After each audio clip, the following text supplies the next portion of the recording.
here on the fence. Oh, elbow. wow. Elbow clean, that's it, that's a wrap. Tavares, can he somehow recover and get up? No! Wow, Rotang ha spaccato di nuovo i culi. Amici, adesso brevemente vi racconto cosa è successo. Facciamo due paroline, qualche piccola speculazione su quelli che potrebbero essere gli ipotetici nuovi match del thailandese e poi vi spiego un attimo perché in questo periodo sto pubblicando un po' meno video. Quindi sigla!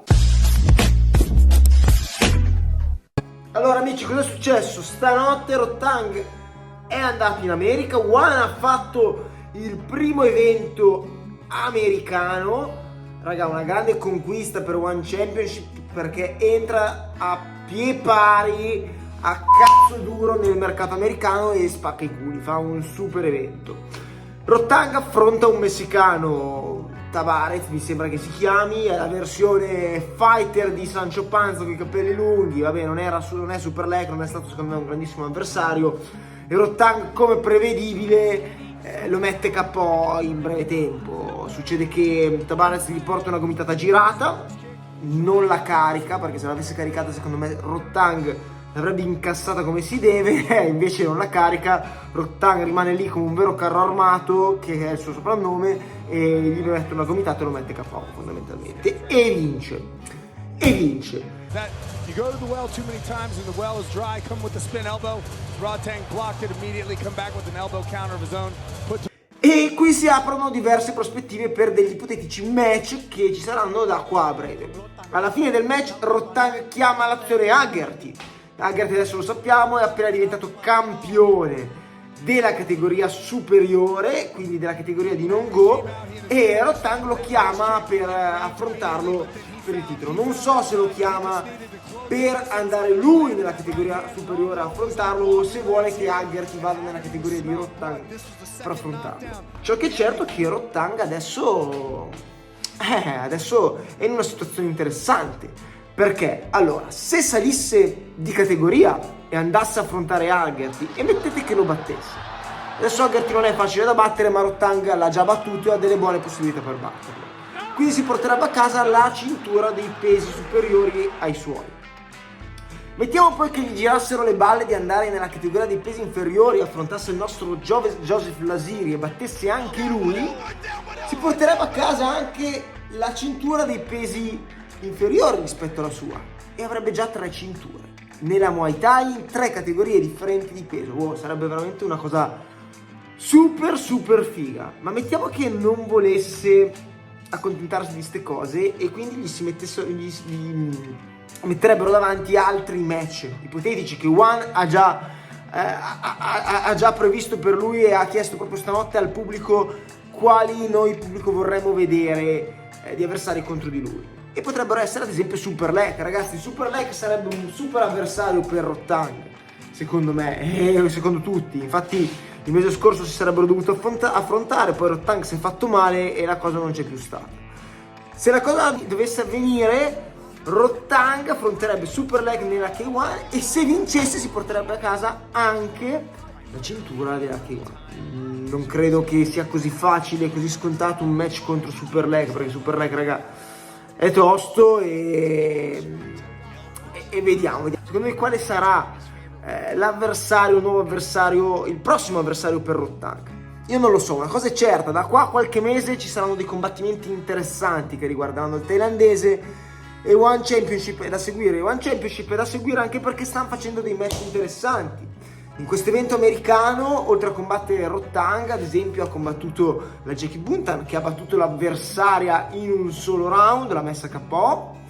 Poi, altra cosa che sta facendo One interessante, secondo me, è il One Friday Night. Ogni venerdì all'Umpini Champion tengono un evento di combattimenti di Muay Thai, una cosa veramente figa perché hanno fatto rinascere a tutti gli effetti il Lumpini, quindi raga sapete che io non amo il format di One, però bisogna dargli atto che hanno fatto rinascere uno stato leggendario della Muay Thai e ogni venerdì fanno dei combattimenti interessanti. Raga, settimana scorsa ci sono stati 2 match molto interessanti secondo me, che è stato uno è stato quello di Seksan contro Clancy, dove Seksan come in ogni match dà l'anima e finisce il match con la faccia disintegrata, disintegrando anche l'avversario. È stato un match molto interessante. Clancy, se non vi ricordate chi è, vi ricorderete perché è stato messo KO da Tawan Chai in un round con un calcio alto bellissimo.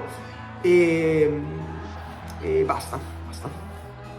Cambio di location, ragazzi, tra l'altro per il motivo per cui sto pubblicando meno video in quest'ultimo periodo. Uno dei motivi: ho i muratori in casa, sto rifacendo alcune stanze e quindi ho i muratori che mi girano per casa, non ho molti spazi disponibili per registrare e questo è il motivo fondamentale per cui in questo periodo sto pubblicando meno video.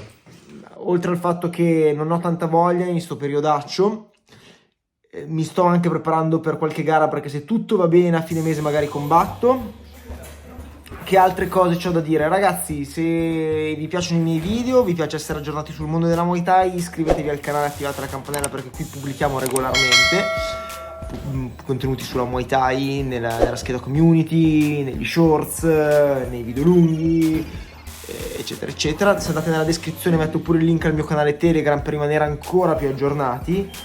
E che dire d'altro? Allora ragazzi, vi cito qualche combattimento interessante da andarvi a riprendere che è successo a One in quest'ultimo periodo. Allora, secondo me è interessantissimo da andarsi a vedere, come dicevo, Clancy Sexan.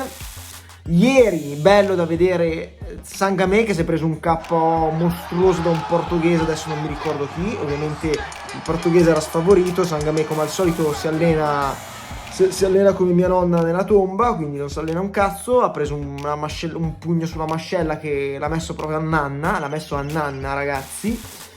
Poi andiamo a settimana scorsa, un combattimento secondo me bello da andare a vedere con un bel KO, è il match tra Chofa e Jinsan Lek, raga, overperformato e ha spaccato il culo. In generale secondo me, ragazzi, dovete seguire One Friday Night, perché come dicevamo prima hanno salvato il Lumpini. Secondo me stanno facendo degli eventi interessanti di Muay Thai, dove i fighter si pestano per bene, dove secondo me non portano una grande Muay Thai, però se vi piacciono i match al Cardio Palma, vi piacciono i match dove si pestano per bene, ecco, One Friday Night è il posto in cui dovete stare. Portano anche dei nomi interessanti e andate a darvi un occhio. Ragazzi, che dire d'altro? Se volete sostenere il duro lavoro che faccio qua sul web, andate a allenarvi con Tecniche dei Campioni, che è un programma con schede d'allenamento, programmi di video strategici dove vi spieghiamo come affrontare strategicamente le varie tipologie di avversario, quindi avversari piccatori, avversari alti, avversari forti con le gambe, eccetera eccetera. Inoltre c'è anche un capitolo dedicato alle basi della Muay Thai, c'è di tutto, è fatto per praticamente tutte le tasche. Tecniche dei Campioni, ho fatto vari pacchetti di prezzo per arrivare alle tasche di tutti, quindi nulla, se vi piacciono i miei contenuti, prendete Tecniche dei Campioni e allenatemi con me.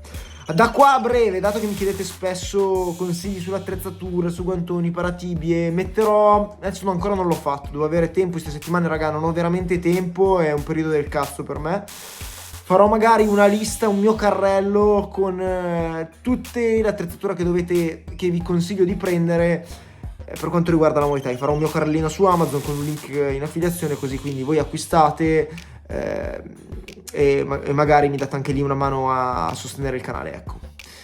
Nulla, dai, ci vediamo in questi giorni, attivate la campanella che se riesco a pubblicare altri video li pubblico qua sul canale. Ciao ragazzi! Thank you very much.